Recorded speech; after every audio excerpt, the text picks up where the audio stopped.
Alam po ninyo kapatid, ang paglilingkod sa Diyos, rain or shine po yan. Amen. Kahit na umulan, kahit na umaraw, kapatid, kapag oras po o araw ng inyong pagsamba sa Panginoon, kapatid, kailangan ikaw ay pumunta sa mananagaway ng Panginoon upang siya'y pasalamatan, papurihan. Amen. Kapatid, alam po ninyo sa ibang bansa, itong manager po dito sa team ko dahil kaibigan ko po, siya po ay isang pastor. Alam po ninyo, kapag siya pupunta po ng dako po ng ibang bansa, ayon po sa patutuo po niya, kinukwento po niya sa akin, imagine na, more than one day o more than 24 hours, naglalakad ang mga kapatid po galing po ng kabundukan upang bumaba, naglalakad lang po sila, tumatawid po sila sa ilog, kapatid, upang makapakinig sila ng salita ng Diyos. Ang salita ng Diyos, mga minamahal, ito po ay mabisa. Ito po ang siyang kapangyarihan ng Diyos upang ang bawat isa na makarinig ng mga salita ng Diyos, ito po, mga minamahal, ay magbigay daan upang sila'y maligtas. Faith cometh by hearing, and hearing by the Word of God. Romans chapter 10, verse 17.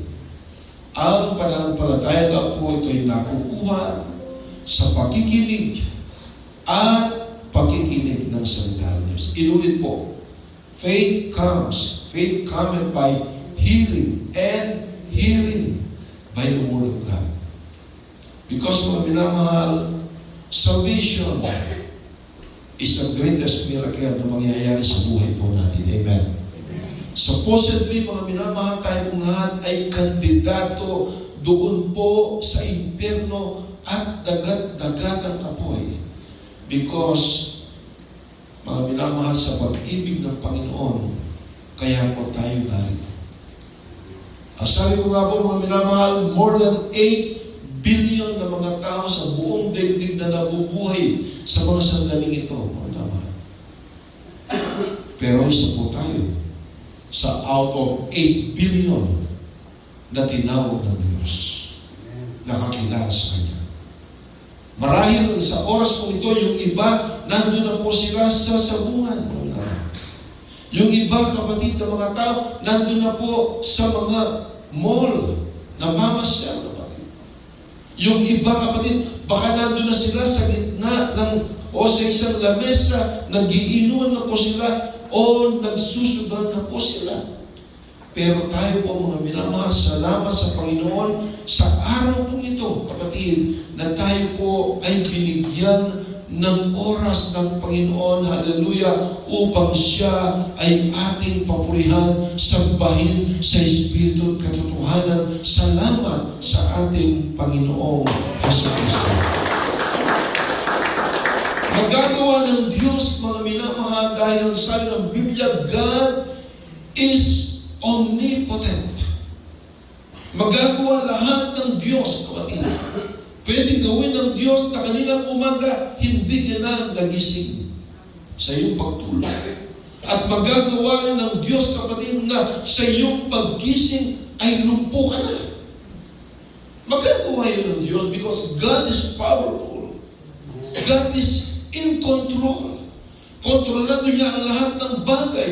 Ang ating hininga, ang ating buhay, maging ang pagpikit ng ating mga mata, mga minamahal, hallelujah, itong lahat ay kontrolado ng ating Panginoon dahil ang Diyos ang siyang nagbibigay ng buhay sa bawat isa sa atin. Pero mga minamahal, bakit tayo narito? Ito ay niloob ng Diyos.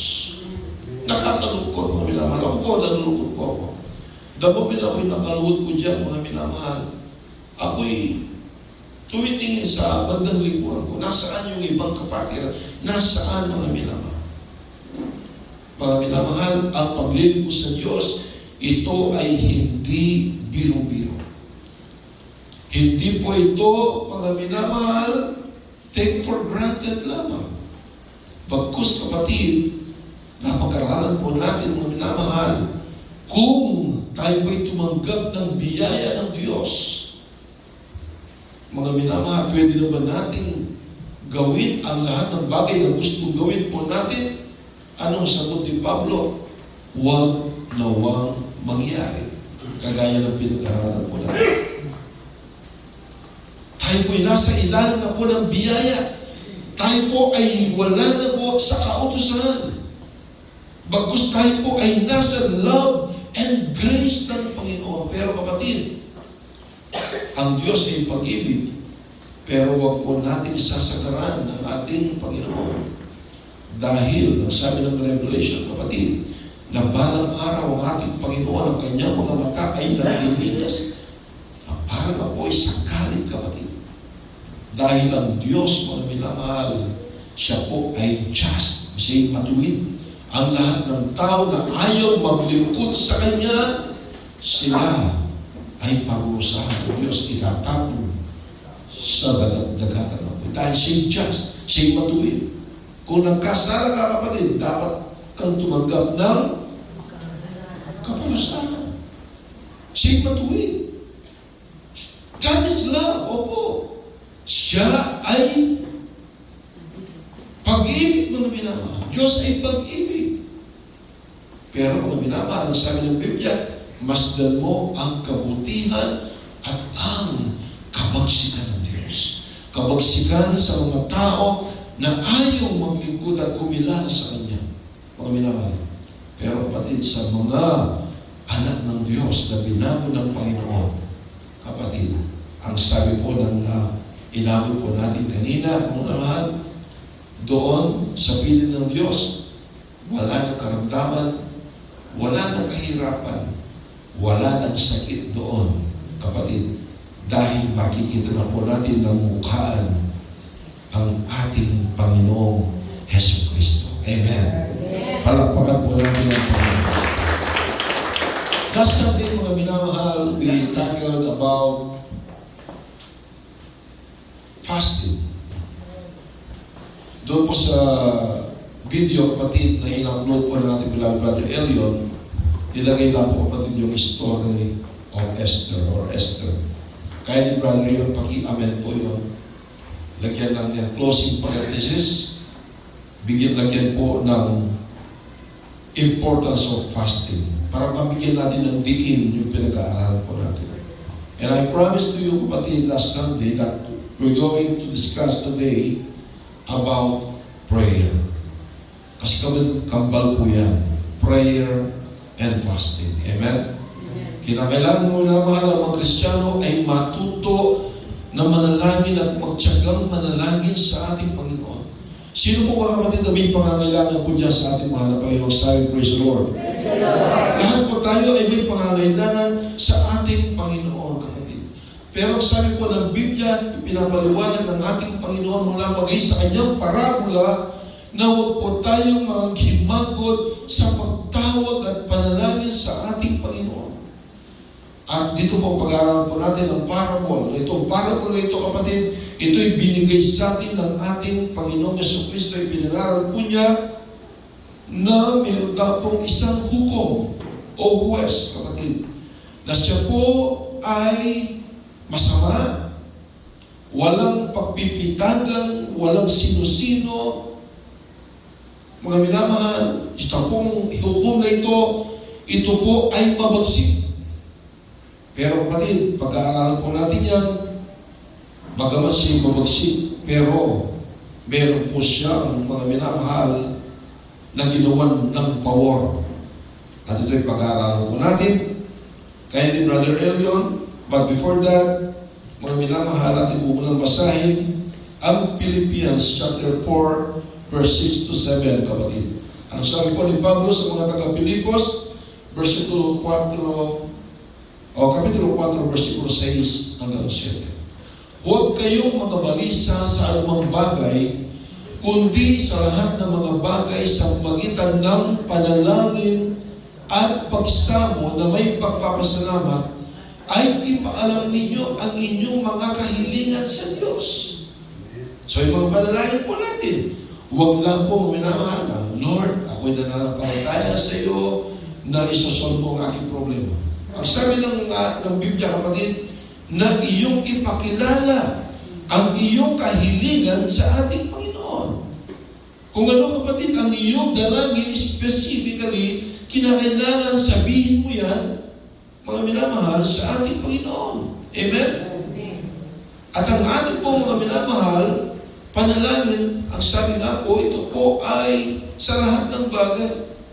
Kapatid, ang sabi dito sa 7, at ang kapayapaan ng Diyos na hindi maabot ang pag-iisip, ang mag-iingat ng inyong mga puso at mga pag-iisip kay Kristo Jesus.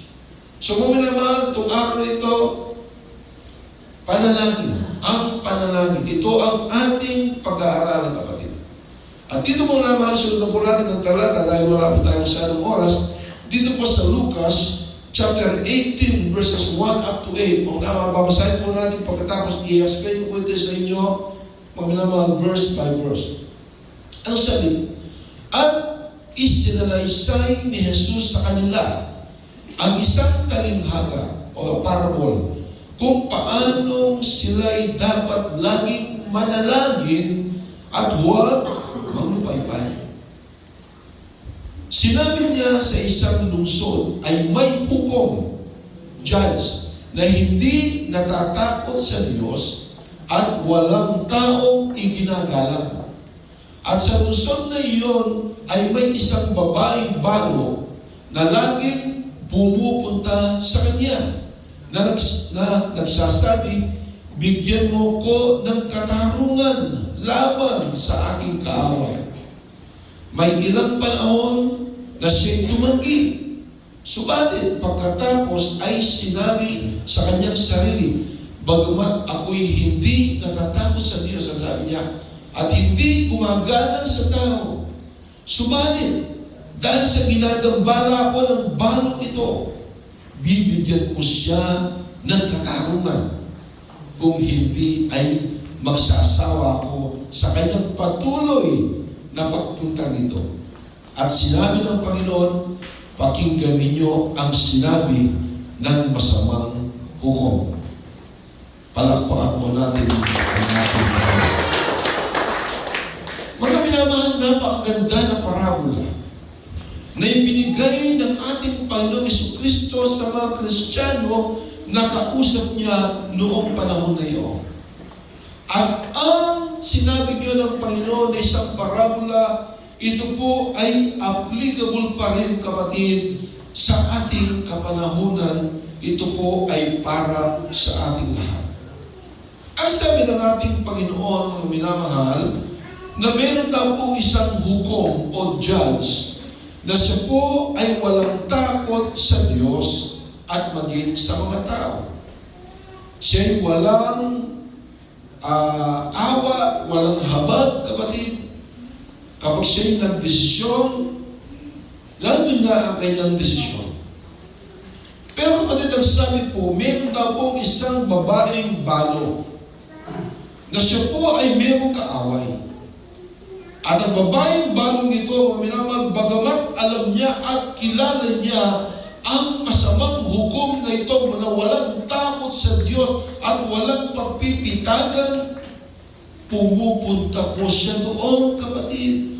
Umihingi siya ng tulong doon sa hukom na iyon, mga minamahal. Pero hindi niya pinagbibigyan. Ang sabi ng babaeng balo, hukom, judge, ipagtanggol mo ko, bigyan mo ko ng katarungan laban sa aking kaaway. Hindi siya pinagbibigyan ng hukom. Pero ang babaeng balong ito, kapatid, bagamat ganun ang ginagawa ng hukom, hindi po siya nagsawa sa kapupunta dun sa hukom na yon. Hukom, judge, ipagtanggol mo ako, bigyan mo ko ng katarungan laban sa aking kaaway. Pero hindi pa rin siya pinagbibigyan ng hukom na ito. Pero mga minamahal, sabi ng Biblia, lumipas ang panahon. Ibig sabihin, kapatid, baka umabot po ng 2 years, 3 years, 4 years, 5 years, itong asunto nito, itong kaso nito, mga minamahal. Pero ang babaeng ito, hindi pa rin po siya tumigil, pumupunta doon sa hukom na yon, umaapila, kumakatok marahil doon sa pintuan ng kanilang bahay at sinasabi, kapatid, Judge, bigyan mo ko ng katarungan laban sa aking kaaway. Anong sabi po, kapatid? On the latter part na ating binasa, sa versikulo 7, kapatid, anong sabi po, mga minamahal? Sa siguro 6 muna. Yan. Subalit, ang sabi ko, dahil sa ginagambala ko ng balong ito, bibigyan ko siya ng katarungan, kung hindi ay magsasawa ko sa kanyang patuloy na pagpunta niya rito. Napakaganda, kapatid, na isang talinghaga na binigay ng ating Panginoon. Ano po ang kahulugan nito? Ano ang ating mapupulot na mensahe dito sa ating pinag-aaralan? Mga minamahal, dahil sa patuloy na paghingi, pag-apila ng babaeng balong ito sa isang masamang hukom na ito, na siya'y bigyan ng katarungan, mga minamahal. Hindi po siya nagsawa. Lumipas ang mahabang panahon, kapatid. Hindi pa din siya nagsawa, mga minamahal. Ano ang sabi ng hukom na ito?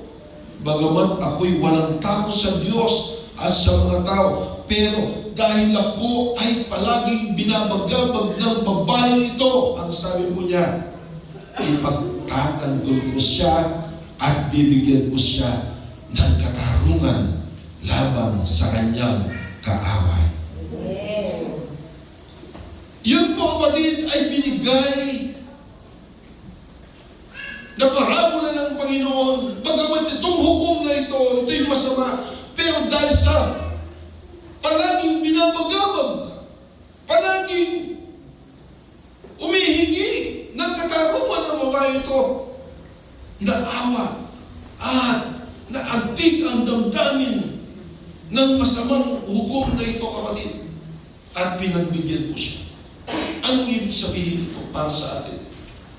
Mga minamahal, kung ang hukom na yun na masama ay nagbigay at sumagot sa mga apila ng babaeng ito na balo sa mahabang panahon, ay nagbigay ng katarungan para sa kanya, how much more, kapatid, tayo po na mga anak ng Diyos, kung hindi ka pa pinagbigyan ngayon ng Panginoon sa iyong kahilingan, sa iyong mga panalangin, lumipas ang mahabang panahon ng iyong paglilingkod, meron kang idinadalangin sa ating Panginoong Jesucristo, hindi pa rin ibinibigay, mga minamahal. Hallelujah! Mga minamahal kong kapatid, kung ang hukom na masama ay nagbigay ng awa doon sa babayang balo, ang ating Ama na nasa langit, ang ating hukom, ang ating judge, walang iba kundi ang ating Panginoong Jesucristo. Mga minamahal, whether we like it or not, ipagtatanggol tayo ng ating Panginoong Jesucristo dahil sa ating patuloy na panalangin sa Kanya. Amen?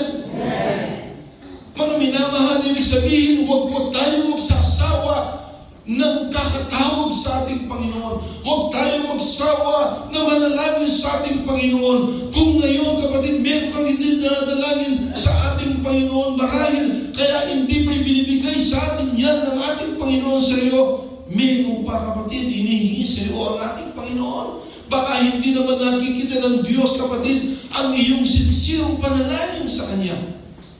Baka naman, mga minamahal, hallelujah, yung mga panalangin mo naman ay hindi naman akma sa iyong buhay, kapatid. Sa estilo ng iyong buhay. Baka ang ipinapanalangin mo, mga minamahal, ay ang bigyan ka ng helicopter, wala ka naman, mga minamahal, hallelujah, pambili ng fuel, o kaya, mga minamahal, hindi ka naman marunong mag-drive, o kaya naman wala ka naman garahe, kapatid. Bibigyan ka ba ng helicopter? Depende yan, mga minamahal. O kaya pwede sabihin na, wait. Pwede sabihin, yes ng Panginoon. Pwede sabihin, no ng Panginoon. Dahil alam ng Diyos kung papahamak mo lamang, kapatid, yung hinihingi mo ay hindi bibigay sa iyo ng Diyos. Amen po ba?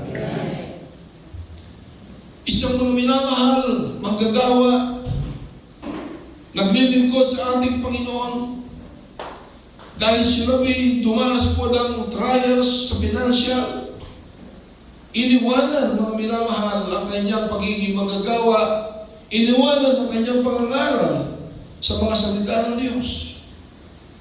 Ang kanyang sariling kalooban, ang kanyang sinunod, mga minamahal.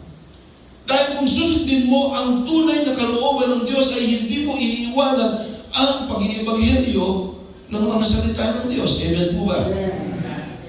Kaya po mga minamahal, bagamat nandun sa gitna ng kanyang kasigasigan ng kanyang paglilingkod sa Diyos, pero ang ginawa po niya, nag-abroad po siya. Nag-abroad. Noon po minamahal, usok-usok kapatid yung cassette, yung Sony. Kapag galing ka ng abroad, Brother Roger, di ba? Ewan ko anong panahon na galing ka ng abroad, sa Saudi ka ba o saan? Yung tatay ko, mga minamahal, nag-abroad po yan. Nagpunta ng Saudi, 1970 yata o 77. Pag-uwi kapatid, lahat po nang nagagaling sa Saudi, merong dalang kaset. Mga minamahal, kapag meron ng kaset, parang masaya ka na sa buhay mo noon. Amen po ba? Ngayon mga minamahal, nagpunta po doon, nagkasakit. Kasi mga minamahal, hindi kalooban ng Diyos yung kanyang ginawa. Pinalo siya ng Panginoon. Imbes na makapagdala po ng kaset, nung umuwi po siya, nakapagdala po siya ng sakit. Imbes na kaset, sakit. Kasi mga minamahal, ang gusto niya, yung kalooban niya ang masusunod. Dumadalangin siya sa Panginoon, mga minamahal, hallelujah, ng pagpapad ng pinansyal. Dito sa Pilipinas, hindi po siya nakapaghintay yung katugunan ng Panginoon. Pero mga minamahal, hindi tayo bibiguin ng ating Panginoon kung tayo ay marudok na manalangin sa Kanya, mga minamahal, dahil ang ating Ama na nasa langit, siya'y mapagbiyayang Diyos, siya po mga minamahal ay nagpo-provide ng ating po mga pangangailangan, at huwag kang magalinlangan at huwag kang magsasawa na dumalangin at dumulog sa ating Panginoon. Isang tekmabangin, kapatid, ikaw ang pagkikigyan ng ating Panginoon. Amen? Sabi nga po kapatid, hallelujah ng ating Panginoon, ito'y masamang hukom. Pero kapatid, dahil sa kakabalik, dahil sa patuloy na pag-aapila ng babae-banong ito, mga naman, anong nangyari? Bagamat masama yung hukom na yon, naantig ang kanyang puso, at ang sabi niya, instead na ako'y bagabagin ng babae-banong ito, ako'y walang takot sa Diyos, ang sabi niya, ako'y walang takot sa mga tao, pero pagbibigyan ko siya. Dahil sa kanyang dahil sa kanyang pagtsitsaga na pagpunta doon sa hukom na yun. Ganun din po sa panalangin. Hindi lang po once, twice, thrice. Hindi lang po yun, kapatid. Huwag kang magsasawa. Hayaan mo ang oras na ibibigay sa iyo ng ating Panginoong Jesucristo. Amen? Everybody say, praise the Lord. Si King David, mga minamahal, siya dumanas po ng trials. Si David, hindi pa po siya hari noon. Ang hari po ng Israel noon ay si King Saul. Si Haring Saulo. Si Haring Saulo, mga minamahal, pinapapatay niya si David. Bagamat si David, mga minamahal, walang ginagawa kundi ipagtanggol ang Israel. Pero nabalitaan po ni Haring Saul, kapatid, na ang kahalili niya o maging kahalili niyang hari sa Israel ay si David. Nagselos po siya kay David. Ang ginawa po ni Haring Saul, mga minamahal, pinapapatay itong si David. Kaya ang ginawa po ni David, umalis po siya sa bansang Israel kasama ang 600 men, mga minamahal. Tinulungan po at sinamahan itong si David. Ano po ba niyo kung saan nagpunta si David? Sa Palestine. Imbes na, alam po niyo ang Palestine, kaaway po yan ng Israel. Galing na po ako ng Israel. Alam po ninyo, ang boundary po ng barbed wire po. At siya rin ang nakalaban po ni David. Yung Pilisteo, Palestine po siya, si Goliath.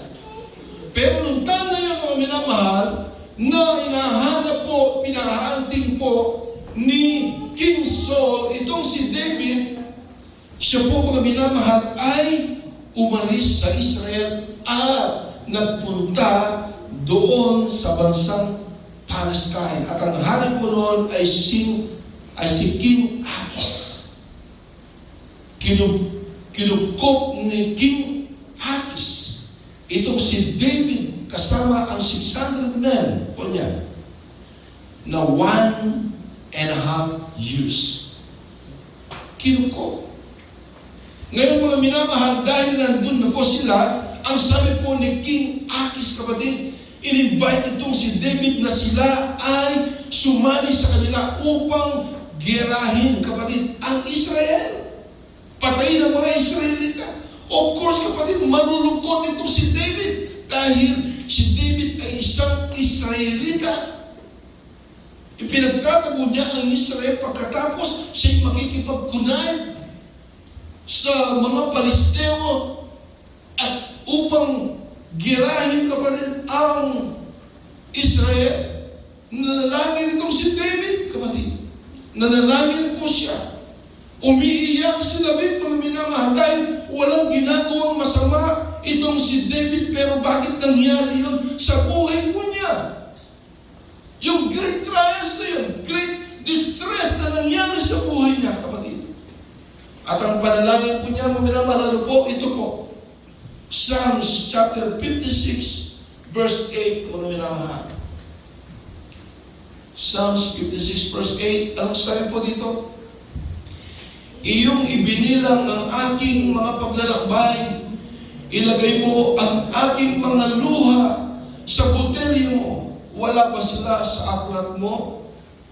Kung magkagayoy tatalikod ang aking mga kaaway sa araw na ako'y tumawag, ito'y nalalaman ko sapagkat ang Diyos ay kakampi ko. Sa English pala yun, sa verse 8, you have kept count of my dosage, put my tears in your bottle. Are they not in your book? Ang sabi po niya. Itong bottle na ito, it represents the comprehensive knowledge ng ating Panginoon. Para bagang ito ang siyang memorya ng ating Panginoon. Itong bagay na sinasabi po dito. Hindi ba nailagay sa iyong botelya, Panginoon, yung aking mga luha? Yung aking sakripisyo, Panginoon? Yung aking ginagawa para sa iyong bayan at para sa mga tao, Panginoon, hindi ba yan nailagay sa iyong botelya? And are they not in your book? Ang sabi niya, wala ba sa aklat mo yan, Panginoon? Bakit nangyayari ito sa akin? Ang sabi po niya. Alam po ninyo, kapatid, nagtatanong itong si David sa Panginoon. Wala ba ito sa iyong botelya? Wala ba ito sa iyong paningin, sa iyong memorya? Hindi ba ito nakikita at hindi ba ito na-record sa iyong mga libro, Panginoon, yung aking ginagawang sakripisyo? Umiiyak si David, kung dumadalangin siya na may pag-iyak sa ating Panginoon.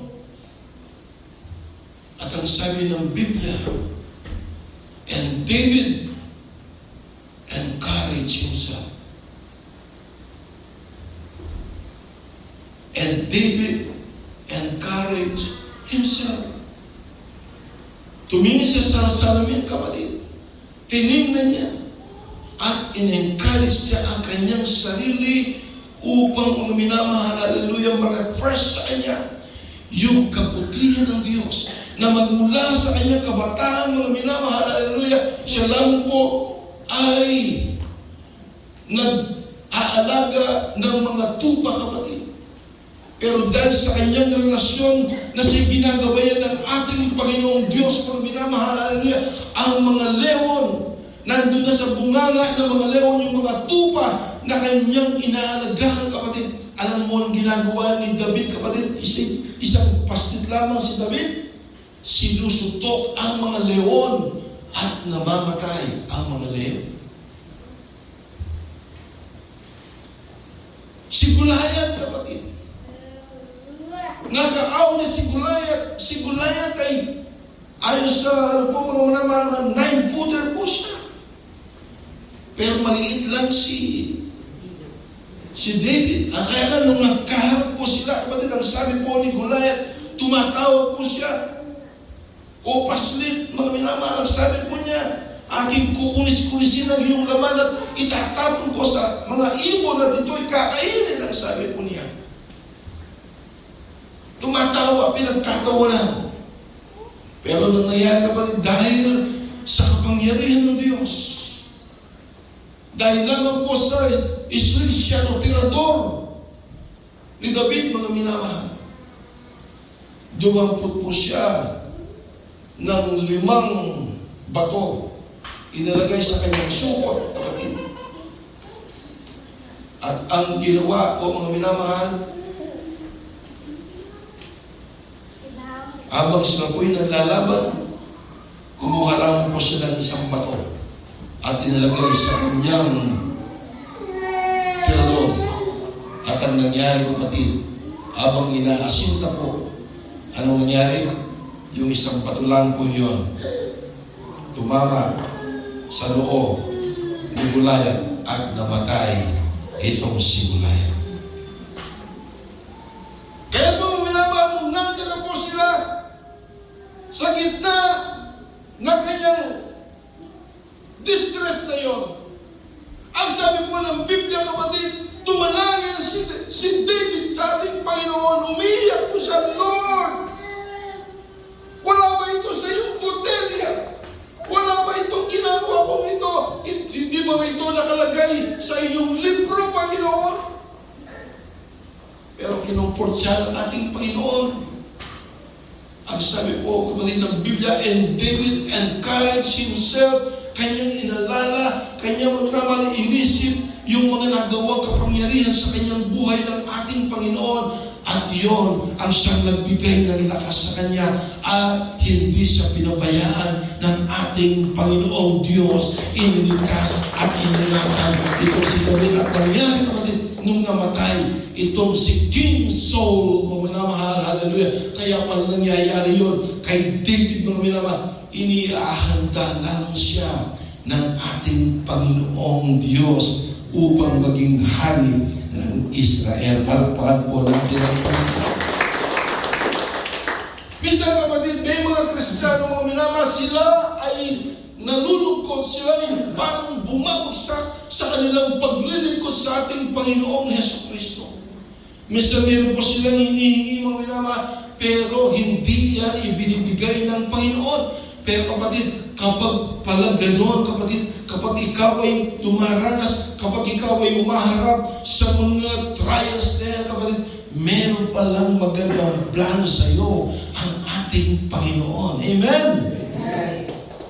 Inihanda lamang pala si David upang maging matatag sa kanyang pananampalataya. Inihanda lamang pala siya ng Panginoon upang makita ng Diyos yung kanyang katiyagaan sa kanyang paglilingkod sa ating Panginoong Diyos.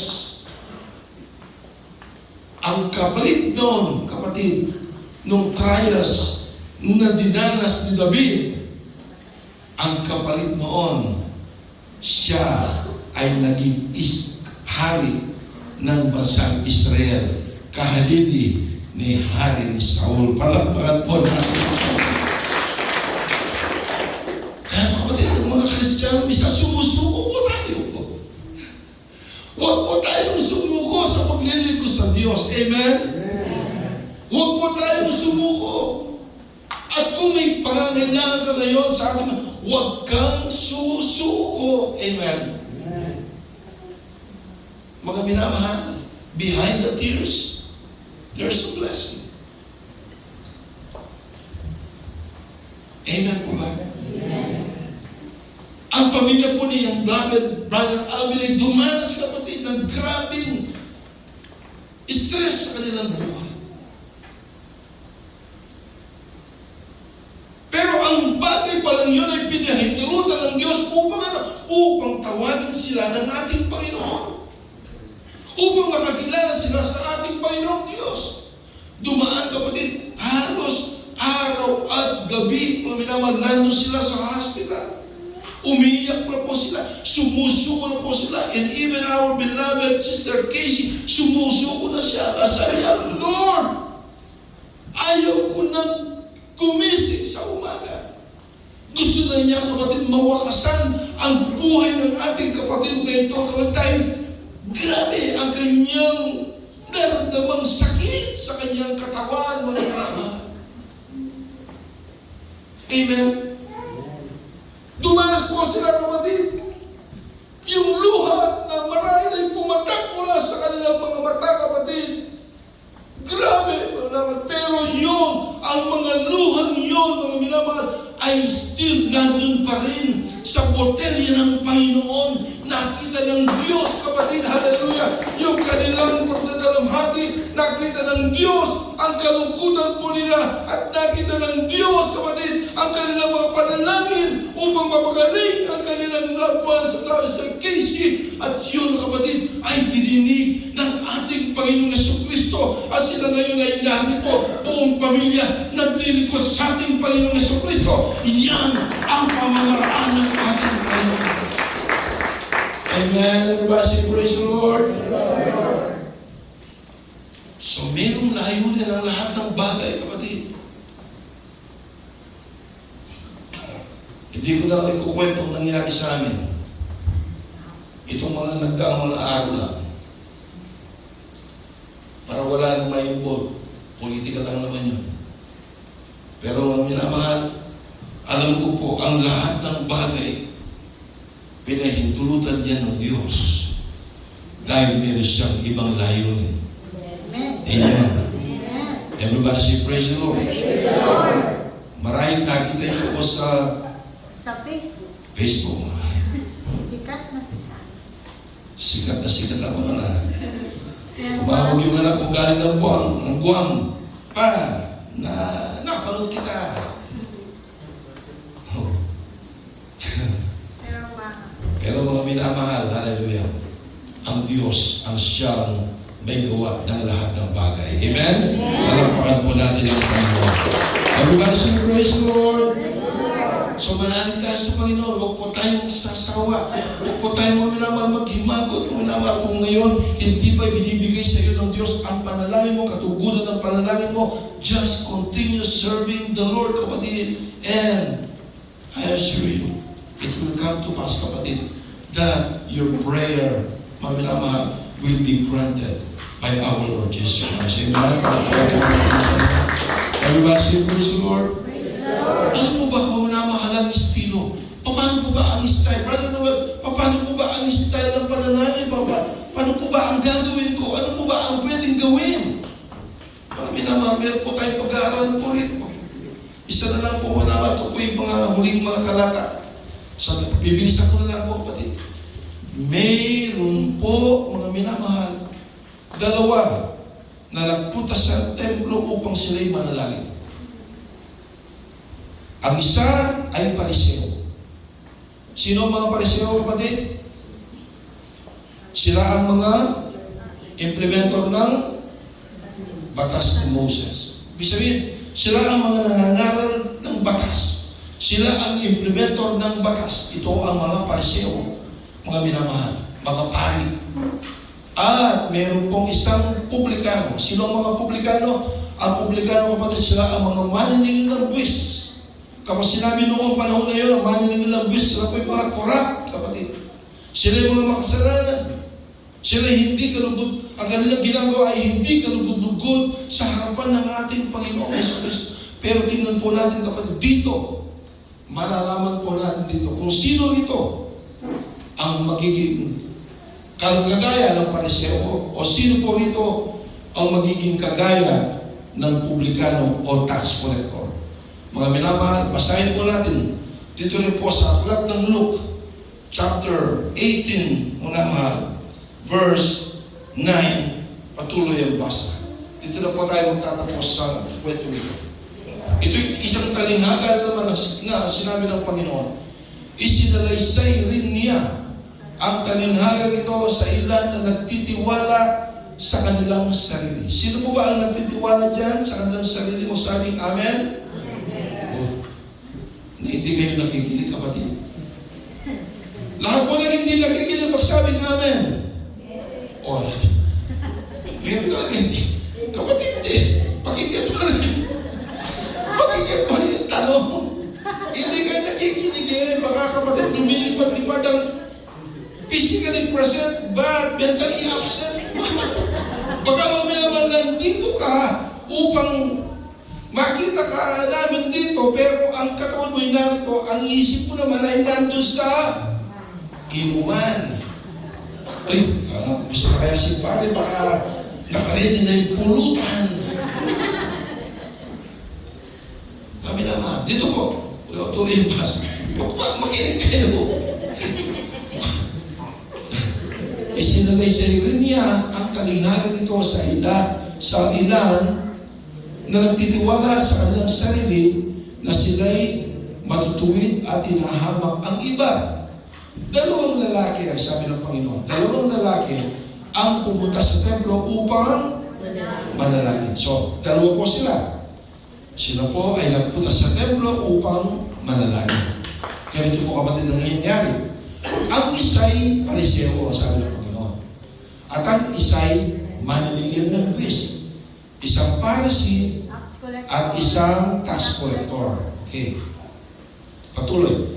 Ang Pariseo ay nakatayo at nanalangin sa kanyang sarili ng ganito.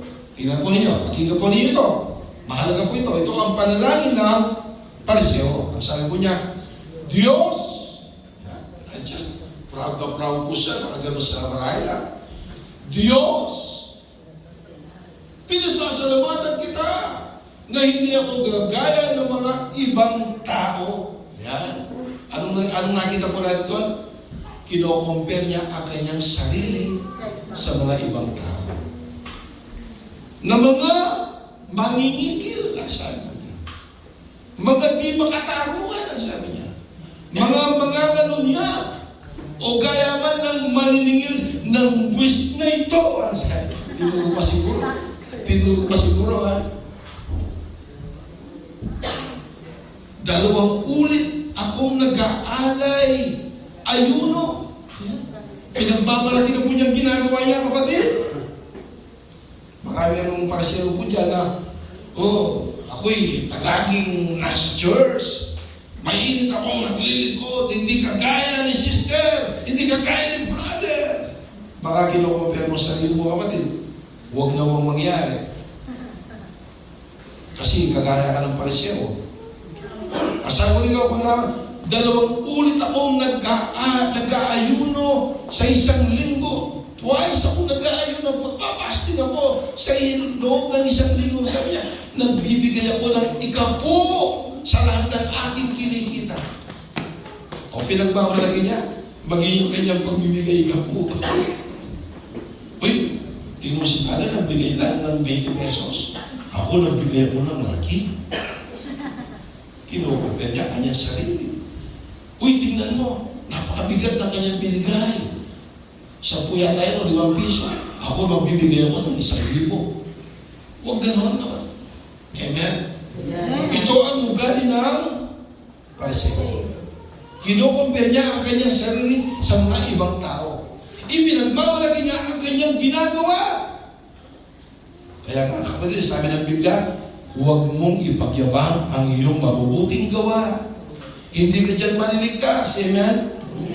Kaya patuloy yung basa. Subalit, Ang manlingin ng buwis, ang sabi po, na nakatayo sa malayo ay ayaw itingin man lamang ang kanyang mga mata sa langit, kundi dinadagukan ang kanyang dibdib na nagsasabi, Diyos, mahabag ka sa akin na isang makasalanan.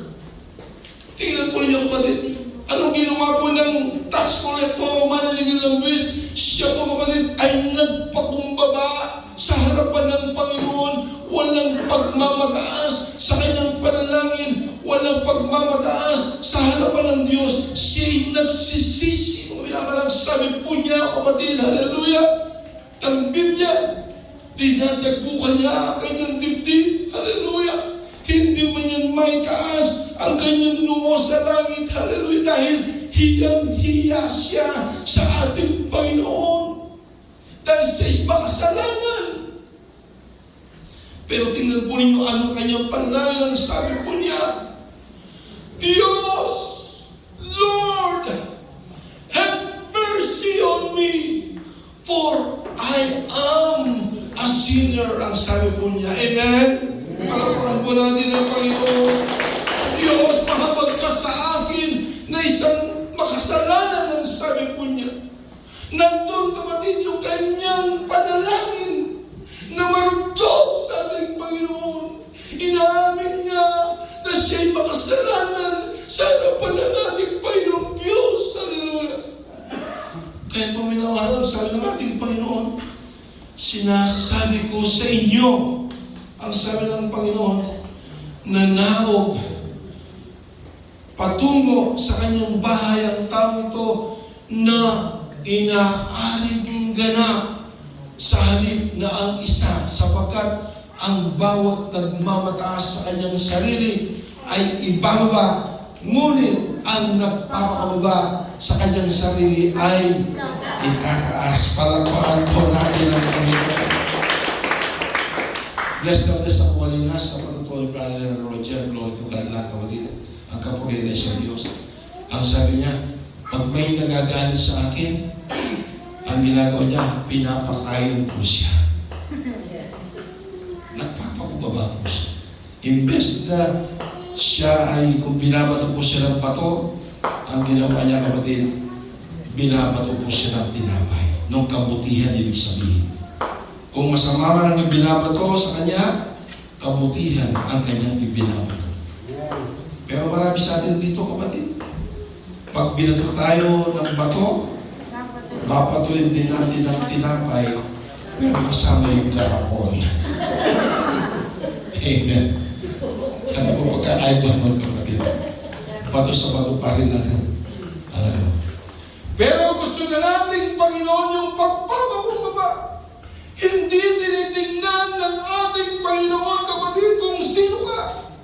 Hindi tinitingnan mga minamahal kung ikaw ay palaging nagkukulang, kung nakakasala ka sa ating Panginoon. Ang sabi nga ng ating beloved, as the pastor kanina, na pinangarap po ni Pablo sa mga taga-Roma, mga minamahal, ang sabi po kapatid, mga minamahal, na bagamat tayo ay mga Kristiyano na, pero nagkakasala pa rin po tayo. Amen po ba? Amen. Sino na po ba mo minamahal at hindi po nagkakasala po dyan magsabing praise the Lord? Meron na naman. Pakinggan po niyo ang tanong. Mga minamahal po, tayong lahat ay makasalanan because ang sabi ko nga po, still we are on the process of sanctification.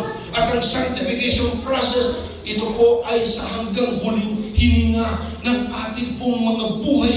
Habang may hininga tayo kapatid, kinakailangan magsisika, marunong kang magsisi. Bakit? Dahil ang ating po bilang Kristiyano, patuloy pa rin po tayo nagkakasala, patuloy pa rin po tayo nagkakamali. At yan kapatid ay dahil tayo po'y nasa laman ba? Amen po ba? Pero gusto ng ating Panginoon na palagi tayong magpakumbaba, palagi tayong humingi ng tapos sa ating Panginoon na tansyak na bagay kapatid. Ang Diyos ang siyang magpapatawad sa atin dahil ang Diyos ay mahabagin Diyos na ating nakilala. Walang iba kundi ang ating Panginoon sa Kristo.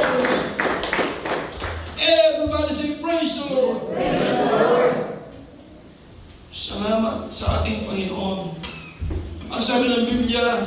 the just shall falleth 7 times, but he riseth up.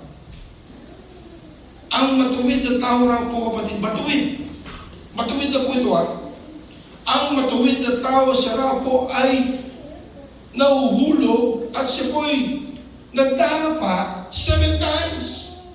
But, kapatid, the good news, palagi pa rin siyang itinatayo, ibinabangon ng ating Panginoong Yesu Cristo. Amen. Amen. Amen. Bakit? Dahil sa biyaya ng Diyos, hindi natin pwedeng ipagmalaki ang ating mga gawa, kapatid. Amen po ba? Amen. Dahil ang sabi ng napag-aralan po natin, Romans 6:23. Anong sabi? Ang kabayaran ng kasalanan ay kamatayan. Ang sabi ng Romans chapter 3 verse 10, walang matuwid, wala kahit ibig sabihin, makasalanan po tayo. So, naman, huwag mong titingnan ang muta ng iyong kapatid. Amen? Baka naman mga minamahal, nakikita mo ang muta ng iyong kapatid, pero ang iyong muta naman na nandun sa mata mo ay kasi nakita troso. Pero hindi mo nakikita. Amen? Amen. So, huwag po tayo magagatulan. Amen po ba? Amen. Judge not that you will not be judged. Amen? Amen. Huwag kang nahatol para huwag kang hatulan ng ating Panginoon. Amen? Palakpakan po natin ang Panginoon. And forgive and forget. Amen po ba? Forgive and forget.